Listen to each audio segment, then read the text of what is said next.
Have you ever wondered what your neighbors are really like when no one's watching?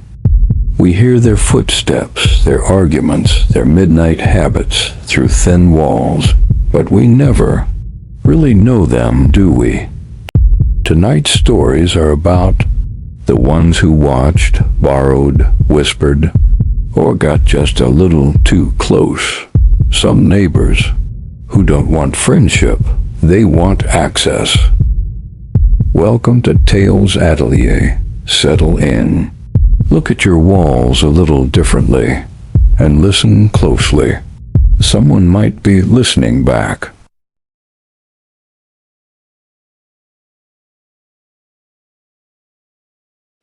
The apartment smelled like dust and lemons. The kind of clean that says someone tried. Rachel stood on the thin rug with her tote and a box that contains everything she owned. She told herself not to cry in front of a stranger. Cheap rent, quiet building, a door that locks. That's all she needed. Sam was small, neat, careful with her words. "Room 2 is yours," she said, pointing down the hall. "Utilities split. No parties." There was a clipboard on the counter, a roommate agreement. At first it looked normal. Label food, rinse the sink, don't reset the router. Rachel signed page 1, ink smudging her fingers. Page 2 was different. Rule 5, do not cover the hallway mirror.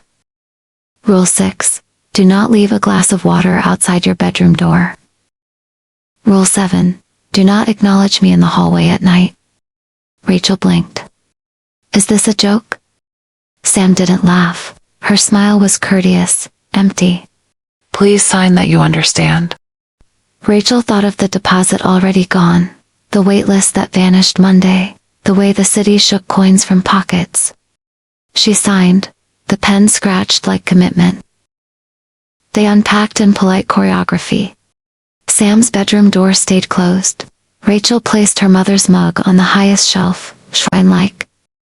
She texted her friends safe now, then deleted it. It felt like tempting fate. At midnight the building settled. Rachel padded to the bathroom, hugging her elbows. The motion sensor bulbs flicked on one by one, polite but too bright. The mirror opposite Sam's door showed her tired face, stretched thin by fluorescent glass. On her way back, she heard footsteps. First it sounded like it's coming from above. Then, closer. In the hall. Bare. Soft. Rule 7 burned in her mind. Do not acknowledge me in the hallway at night. Rachel dropped her gaze to the rug and slid past the sound. The footsteps stopped beside her. The air smelled faintly of lemons. Someone inhaled as if to speak. She held her breath, pulse ticking. The steps resumed, unhurried. Her door waited 6 more paces. She reached for the knob, hand trembling. Knock.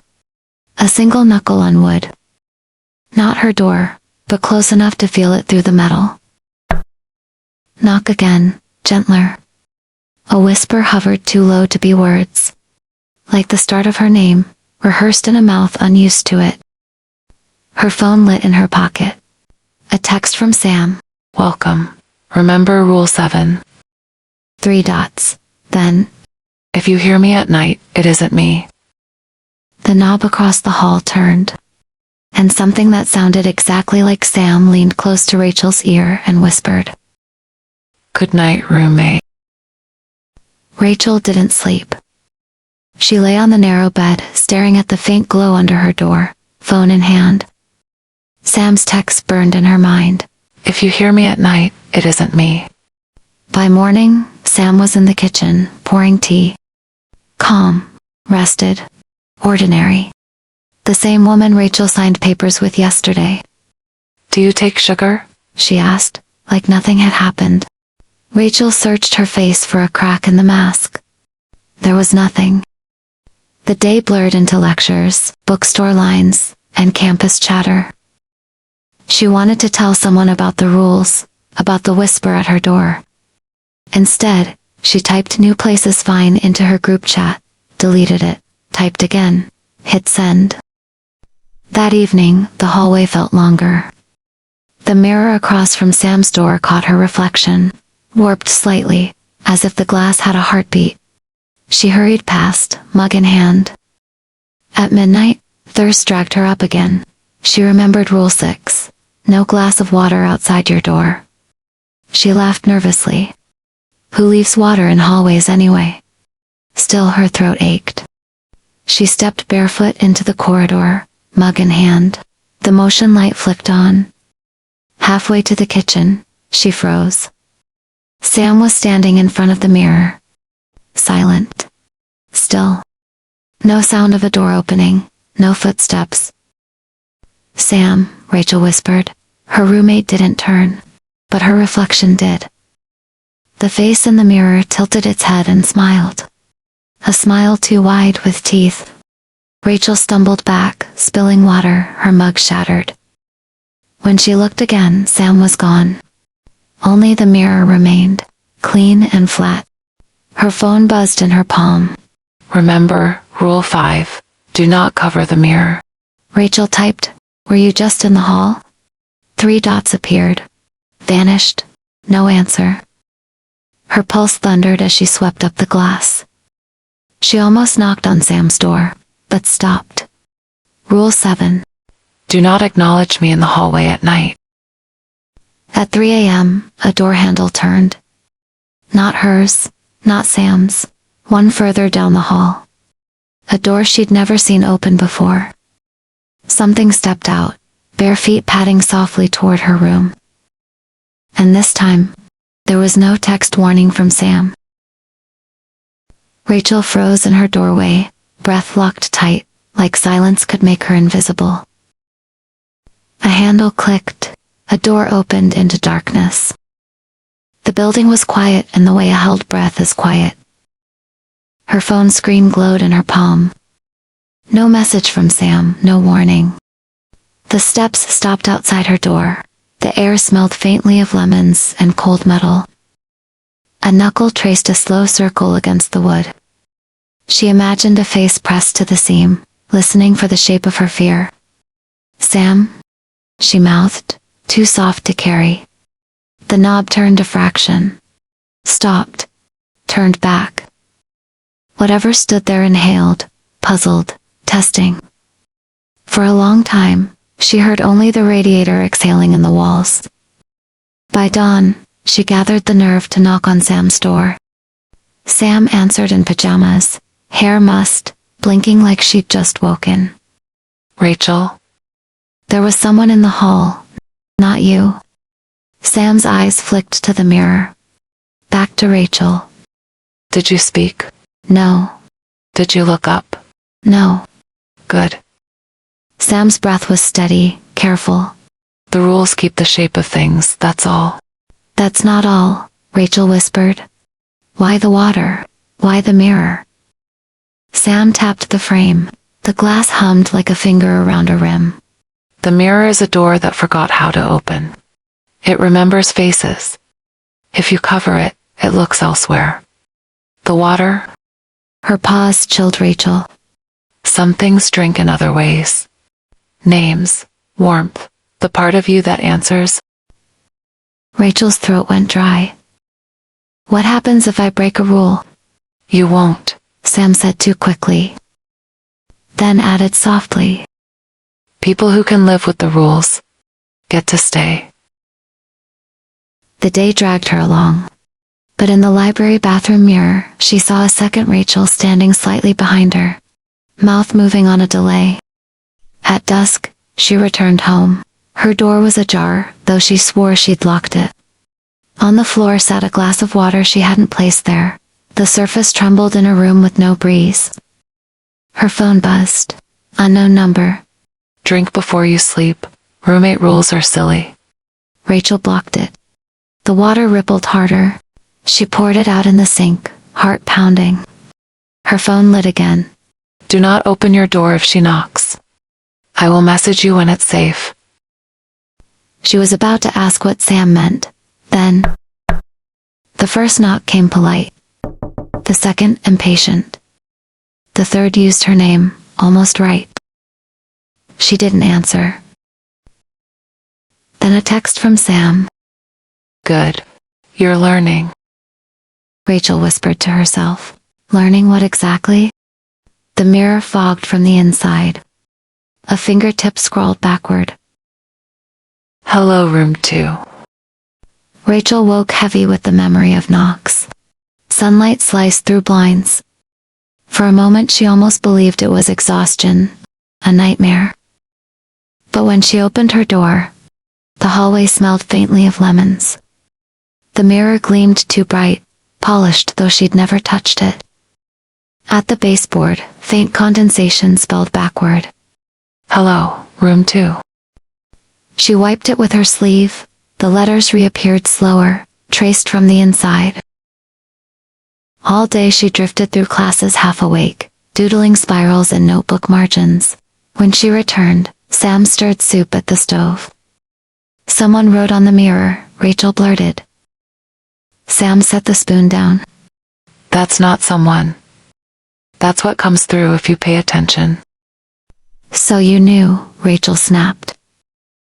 I gave you rules so you'd know what not to do. Sam said evenly.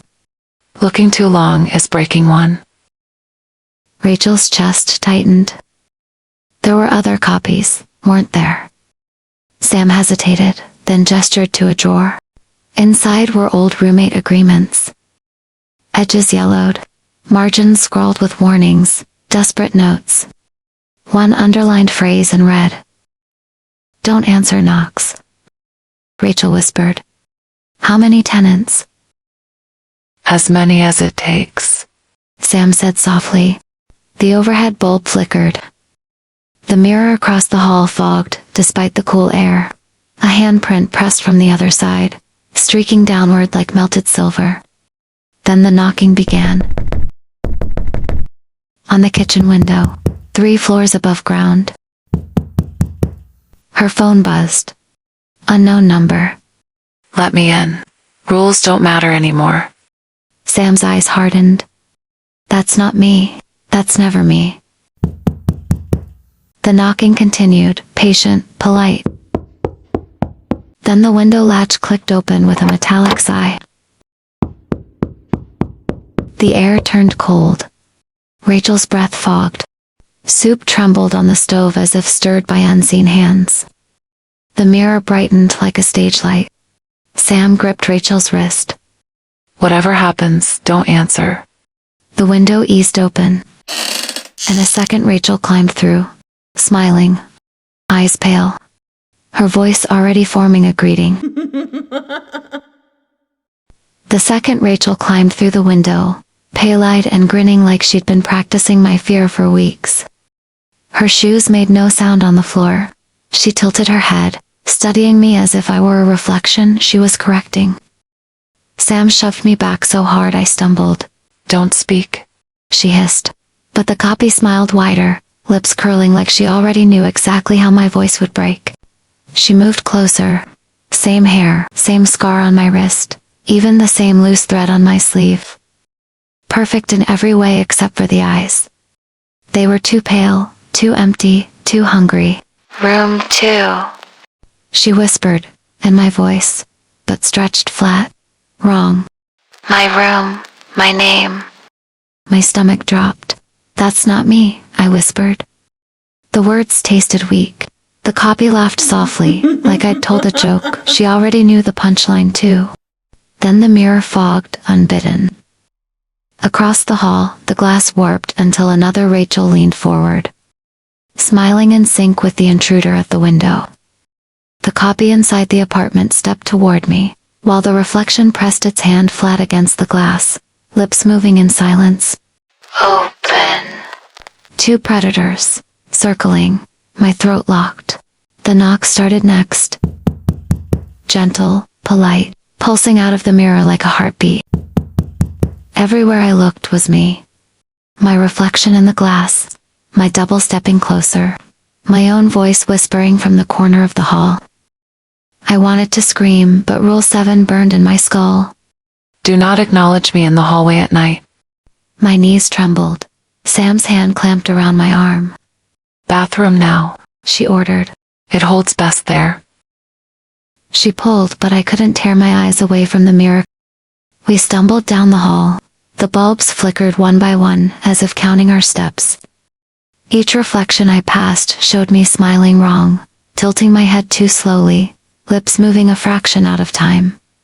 My chest burned with shallow breaths.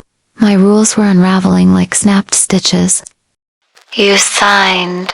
My voice whispered from everywhere at once. Signed. The window, the walls, the mirror. You belong. Sam shoved me into the bathroom, slammed the door, and locked it.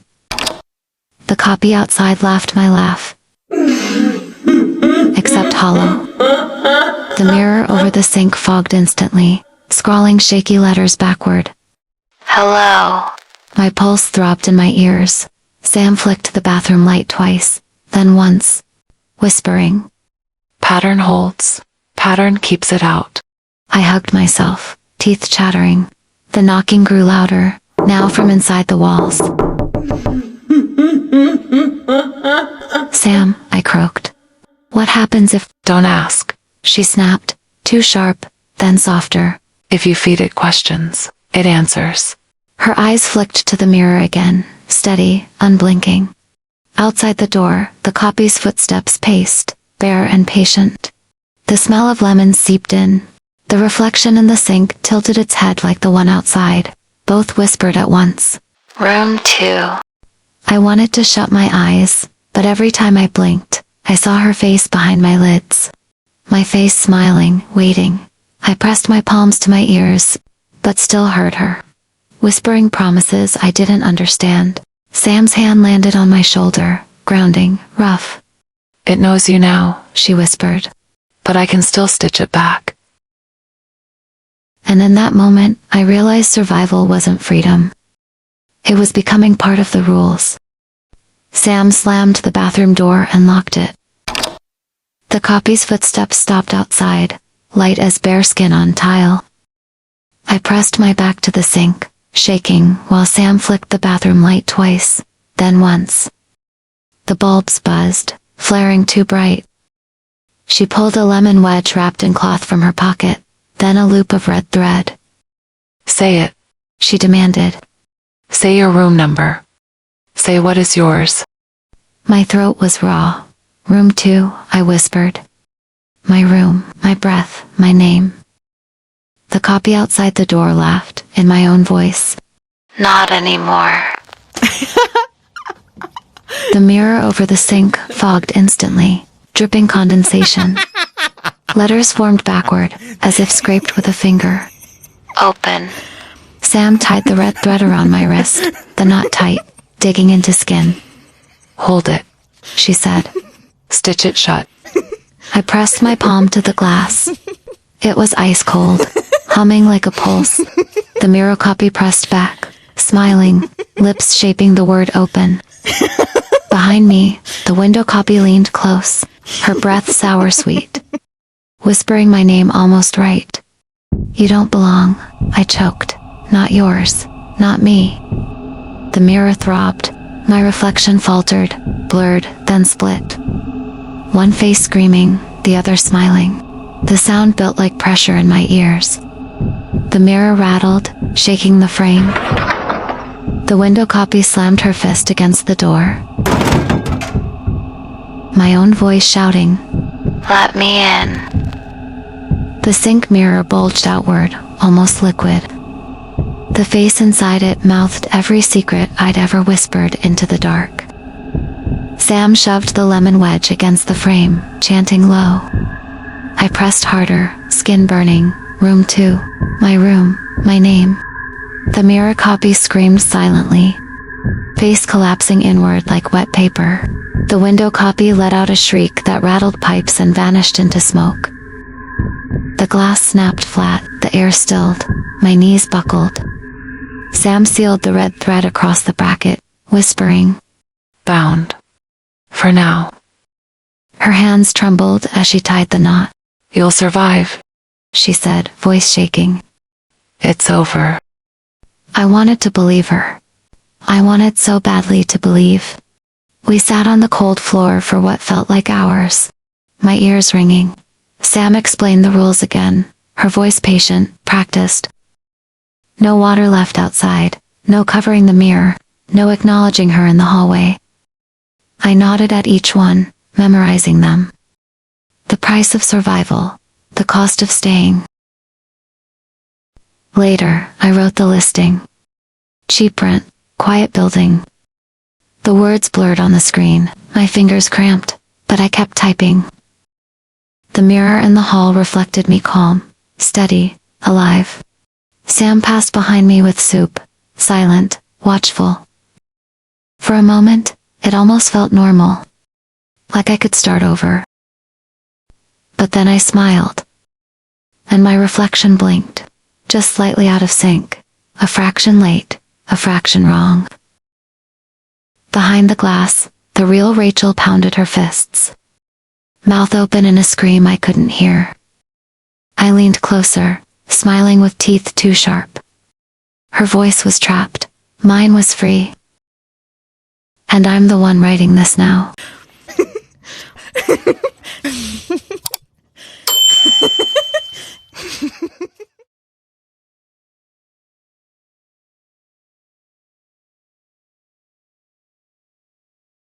Have you ever trusted the wrong neighbor? My name is Rachel, and I used to think I was good at reading people. HR does that to you. You spend long enough listening to strangers justify gaps in their resumes, and you start believing you can spot the cracks in anyone. When I moved into 4A, I felt safe enough living alone. The building was old but steady, the kind where footsteps blend into the hum of pipes and forgotten routines. I didn't think much about the people around me. They were just elevator glimpses, and muffled TV shows behind thin walls. Nothing threatening, nothing memorable. Until the night someone knocked. 3 soft taps. Pause, and then 3 more. Polite, precise. Too precise. I muted the TV and opened the door with the chain still on. A guy stood there, late 20s maybe. Plain hoodie, plain face, plain everything. The kind of person your brain refuses to store. He pointed awkwardly at the door across the hall. Hey, I'm Evan, 4B. I nodded. I'm Rachel, 4A. For a while, he smiled like he'd practiced it in a mirror. Do you have scissors I could borrow? I'm still unpacking, and apparently my tape is winning the war. Harmless enough. I grabbed the kitchen scissors and passed them through the gap. His fingers brushed mine. Cool. Like he just washed his hands in cold water. I'll return them tonight, he said. The thing is, he didn't. Not really. At 11:37 p.m., when I needed to open a parcel, I realized the scissors weren't back. Whatever, people forget. I forced the box open with my keys instead and told myself not to be weird. New building, new neighbors. Don't overthink it. But the next morning when I opened my door to leave for work, the scissors were lying perfectly centered on my welcome mat. Not tossed, not dropped. Placed handles toward me, blades closed like an offering. The metal felt colder than it should. When I picked it up, I glanced at Evan's door. Quiet. Still. I shrugged it off, but a small thread of unease settled behind my ribs. Thin but present. 2 nights later, the knock came again. Same rhythm, 3 taps. Pause, then 3 taps. Like a signature. Do you have packing tape? Evan asked. Mine is hiding. I handed it through the gap with the chain on. His eyes were restless, drifting past me into my apartment. They lingered on my couch. My LED strip lights, the plant by the window. You moved your couch, he said softly. It was on the other wall last week. I blinked. I had forgotten that. You've got a good memory, I said. He smiled that almost smile again. I notice things. That was the moment something in me shifted. Just a millimeter, but still a shift. That night I triple-checked the locks. Deadbolt, chain handle. Even nudged a chair under the knob just to be safe. It felt paranoid but also satisfying. As if fortifying myself made the unease less embarrassing. At 2 a.m. I woke up suddenly. No dream, no crash. Just the unmistakable sense that something was out of place. A faint blue glow seeped under the bedroom door, from the LED strip in the living room. I listened. Silence. Then, just as I exhaled, I heard something. A soft thud. Not loud enough to be the fridge. Not subtle enough to be pipes. It sounded intentional. I got out of bed, every nerve buzzing. I padded down the hallway, and my foot hit something small and plastic. The tape roll. But not where I left it, not on the kitchen counter. It was placed in the dead center of the hallway floor. Symmetrical, deliberate. My mind scrambled for explanations. Sleepwalking, clumsiness, exhaustion. Anything but the truth sitting quietly in the dark. That someone had been in my home. The locks were still engaged. The chain still latched, every window shut. Nothing disturbed, except the tape and my heartbeat hammering against my ribs. I put the roll on the kitchen table, my fingers trembling. By morning, the fear felt almost silly. I blamed stress, blamed the move. Blamed the true crime shows I watched too late at night. I pretended everything was fine. Smiled, interviewed candidates, played the competent adult. A week passed, the tension faded. I almost convinced myself the tape incident hadn't happened the way I remembered. Memory is slippery at 2 a.m. Then one evening around 9, the knock returned. 3 taps. Pause. 3 taps. I froze. I didn't want to answer. But not answering somehow felt worse. Like inviting whatever was out there to keep knocking forever. I opened the door with the chain hooked tight. Evan stood there, hands in pockets, looking a little too casual.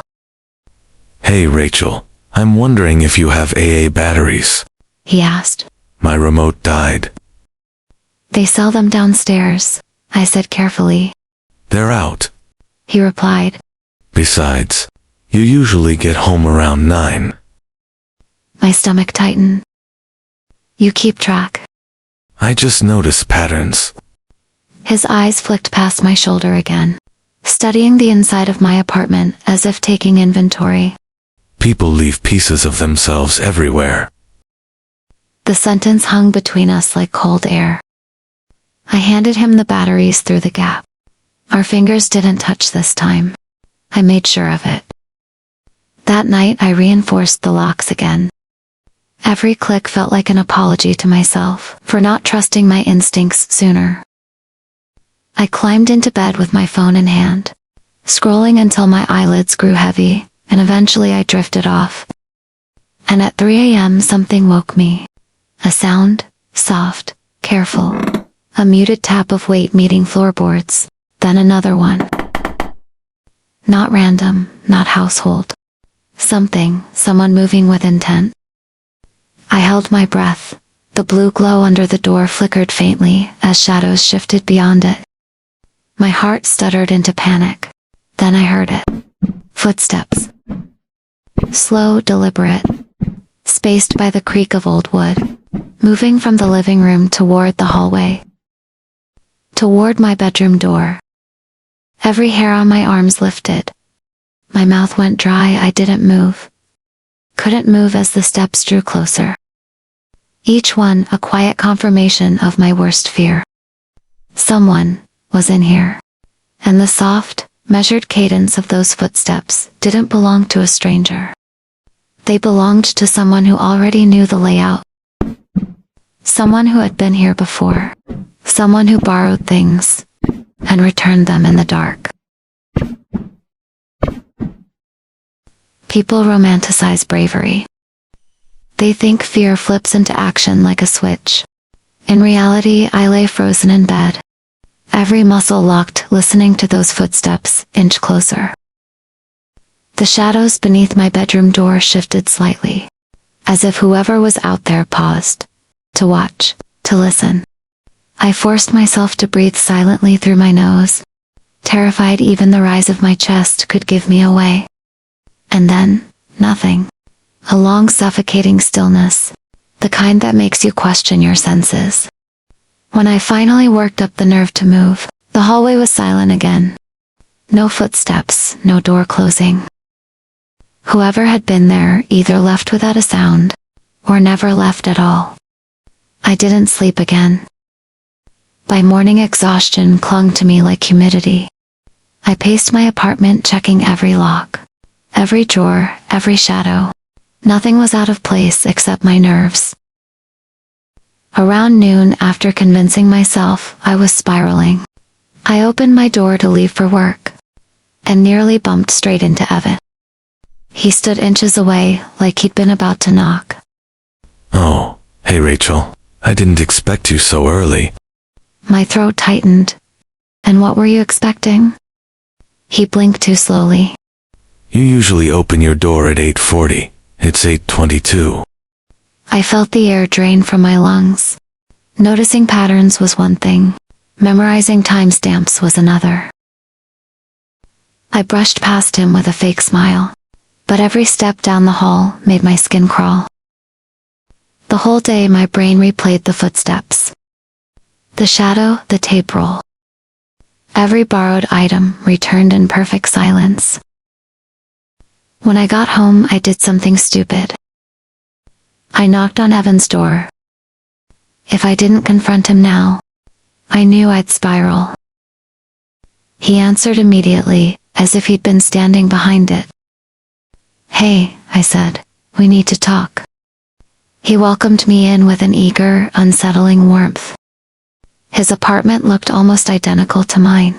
Same layout, same bland fixtures, but weirdly barren. No photos, no clutter. Not even dishes in the sink. Just order. Too much order. "I heard something last night in my apartment." He tilted his head. What kind of something? "Footsteps." He smiled, soft but wrong. Buildings make noises at night. "I know what buildings sound like," I said. "These weren't pipes." His smile didn't falter. Then maybe you were dreaming. I was awake. People think they're awake when they're not. Every answer was a dismissal wrapped in politeness. A verbal pat on the head. My frustration simmered under my skin. "I'm asking if you were near my apartment last night." Me? He laughed as if shocked. Why would I be in your place? I didn't have an answer, not one I wanted to say out loud. "You borrow a lot of things," I tried instead. "And sometimes they end up in weird places." His eyes sharpened for a split second before softening again. Maybe you misplaced them. No. His tone told me he knew exactly what I was talking about. I walked out before I said something reckless. My instincts were screaming now. Not whispering, not nudging, screaming. That night I set a trap. Not a real trap. Just small things only I would know. The placement of the scissors on the counter pointed north. The batteries arranged in a straight line. The tape roll balanced precariously on a mug. If anything moved, I'd know. I turned off the lights, climbed into bed, and forced myself to keep my breathing steady. My heart thumped against the mattress like it wanted out. Minutes stretched into an hour, then 2. Somewhere past 3, I drifted into a thin, restless sleep. When I opened my eyes, sunlight was streaming in, and I already knew something was wrong. Every object I'd set out was different. The scissors pointed south. The batteries formed a perfect circle. The tape roll, the one that always seemed to be the messenger, was now in the exact center of my coffee table. I hadn't heard a thing. My skin prickled with cold panic. I checked the door, locked. Window locked, chain still latched. Chair unmoved. But someone had been here. Someone who knew how to move silently. Enough to bypass every instinct I had. I sat on my couch in stunned silence, not exhausted, not anxious. Something scarier. Something razor sharp. Certainty. I wasn't imagining anything. Someone had been coming inside while I slept, and they wanted me to know. I needed proof, something tangible. So I did what any paranoid millennial does. I checked the building app for camera feeds. My hallway had a grainy, top-down camera that usually showed nothing but an empty corridor. But last night at 2 a.m., something showed up. Evan, walking slowly toward my door with his hood up. He reached into his pocket, pulled out something metallic and slid it into my lock. A key. My key. My heart jolted. I scrubbed through the footage with trembling fingers. At 2:16 he stepped inside. The next 9 minutes were a blur of nausea and adrenaline, as I watched him disappear into my apartment. But what he did last made me physically recoil. At 2:25 he walked out, after standing completely still inside my bedroom doorway. For 9 full minutes. I couldn't breathe, the room tilted. My hands went numb, it felt like drowning on dry land. He had stood there watching me sleep for 9 minutes. I slammed the laptop shut and stumbled into the hallway, desperate for air. My legs felt foreign as I backed away from my own door, clutching my phone. That's when it happened. A knock, soft, polite. 3 taps. Pause, then another 3 taps. I froze, pulse roaring in my ears. Slowly, mechanically, I leaned toward the peephole. Evan stood there. But he wasn't empty-handed. This time, he was holding every single item he'd ever borrowed. Scissors, tape, batteries, the mug.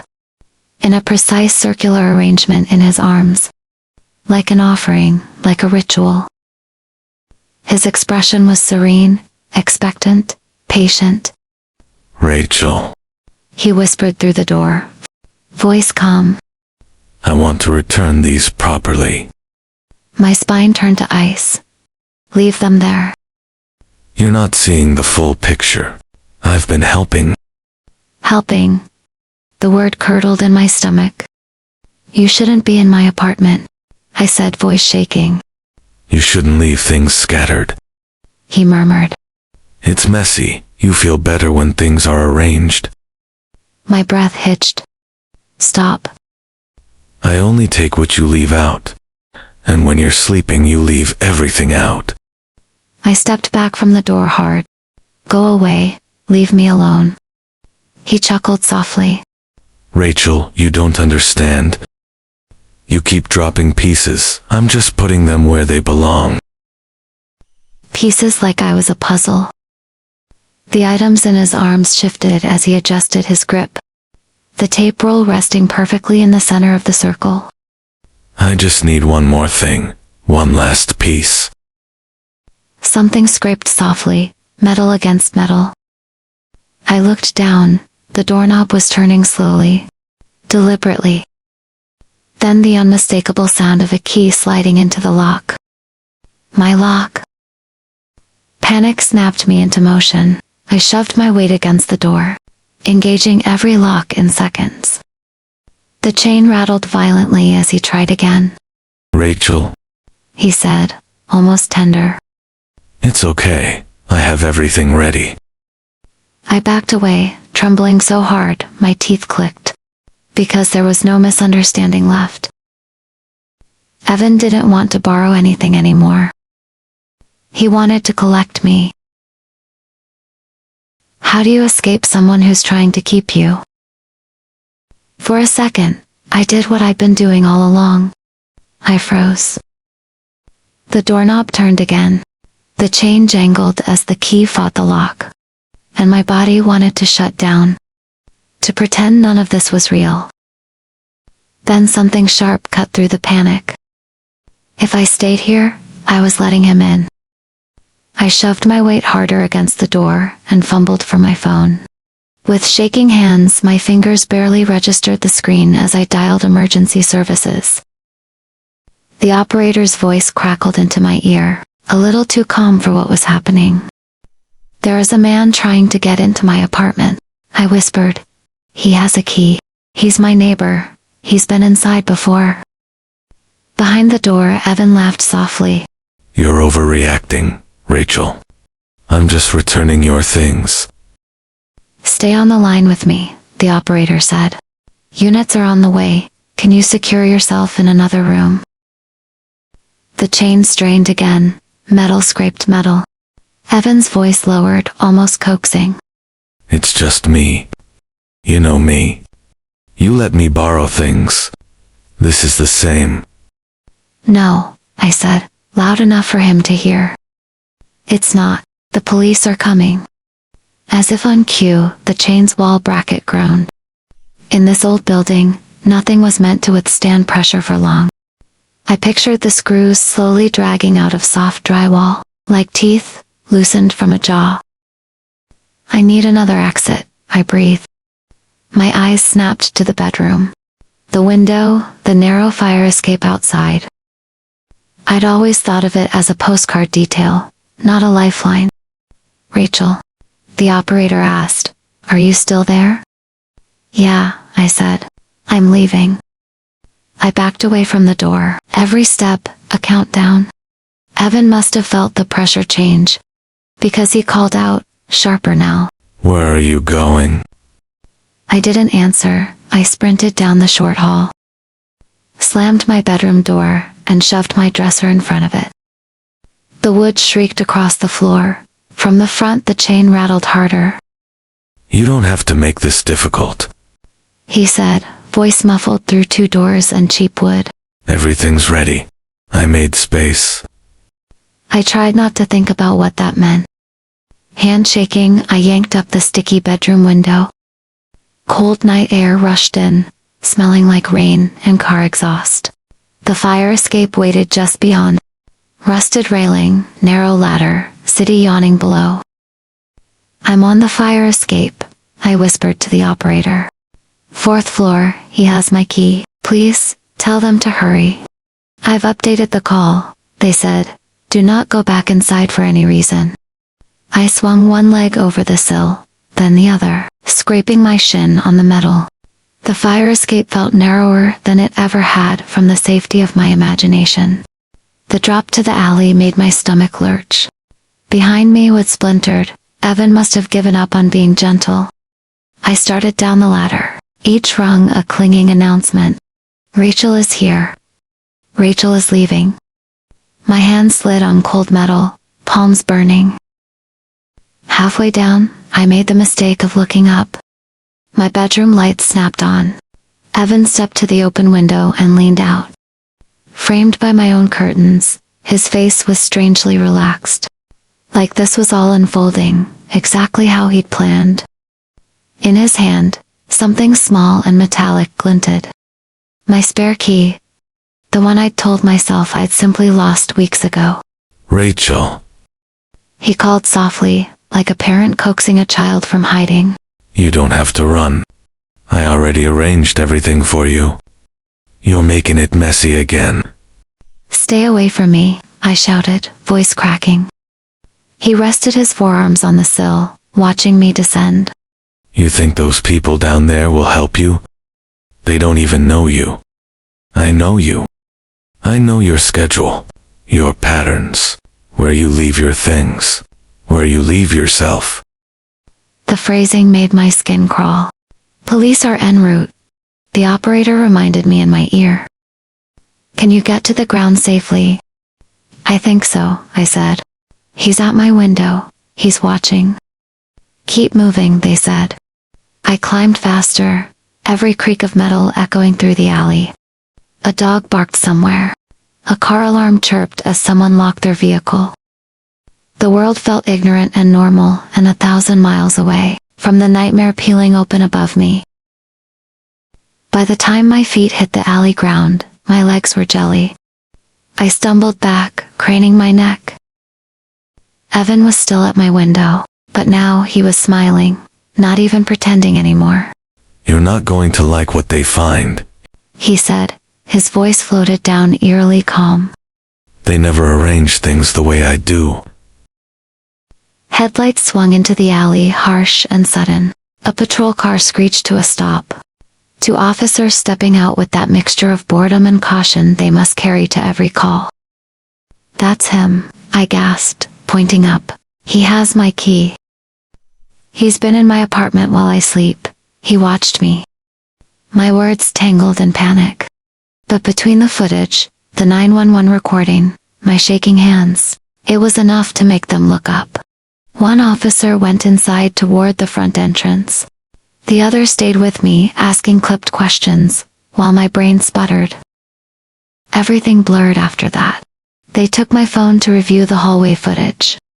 I watched the officer's face shift as they scrubbed through the timestamp. Evan walking to my door at 2:14 a.m., letting himself in, pausing in my bedroom doorway for 9 solid minutes. That changed the energy instantly. They knocked on 4B with the authority I wished I'd had. Evan opened, feigning sleepy confusion from the doorway. Downstairs I could hear pieces of his performance drift out. Misunderstanding, just neighbors. She seemed anxious. I was checking on her. It might have worked if they hadn't asked him to step aside. Inside his apartment they found order. Too much order. My things arranged on his table in that same circular pattern. A notebook, open with neatly written observations. My work hours, delivery days, what time my lights went off. When they patted him down, they found my spare key in his pocket. The officer who'd stayed with me described it later, gently, like pulling off a bandage. On Evan's living room floor, they found a layout made of objects. Batteries, bottle caps, folded receipts, bits of wire, carefully positioned to outline a human shape. My shape. The lines marked where the bed would be, where my door was. They'd seen my apartment on the camera. The resemblance was unmistakable. He said, he was creating order for you. The officer told me that you relax when things are arranged. I almost laughed. Not because it was funny, but because of how wrong it was. I wasn't relaxed. I had never been more stretched thin in my life. They took him away that night. Formal words followed. Trespassing, unlawful entry, harassment, whatever fit the bizarre puzzle of his behavior. I watched from the alley as they guided him into the car. He never looked at me. He looked up at my window. I didn't stay long after that. The building management changed my locks immediately. But it didn't matter. The idea of sleeping in that bedroom again, under that window with those shadows, I couldn't do it. I crashed on a friend's couch for a week, then broke my lease and moved across town. New building, new locks. No neighbors I knew by name. Therapy helped put words to what happened. Obsession, fixation, control, violation. It felt clinical, but also accurate. Evan hadn't wanted to hurt me in the way stories usually framed danger. He wanted to curate me, keep me inside a version of my life that made sense to him. I still catch myself overchecking things. I align mugs. I triple-check doors. I flinch when knocks sound too soft, too polite. Little rituals of my own. Trying to convince my brain that I'm the one arranging things now. Sometimes, late at night in the new place, I'll wake up convinced something's off. A picture frame turned slightly. A book closer to the bed than I remember leaving it. My brain fills in the blanks with his voice. You leave pieces everywhere. I'm just putting them back. Logically, I know he's not here. There are records and distances and locks between us. But trauma doesn't care about logic. It cares about patterns. Last week, I found the TV remote placed perfectly in the center of my rug. I stared at it for a full minute, before realizing I'd knocked it with my foot earlier. My heart still hammered like it was 3:11 a.m. all over again. That's why I'm writing this. Not because I died, I didn't. I survived, I moved, I'm healing. I'm writing this, so if you ever feel that small, nagging wrongness about someone who keeps borrowing pieces of your life, you won't shrug it off like I did. Some neighbors don't want to live next to you. They want to live inside you. Don't wait for the footsteps to prove it.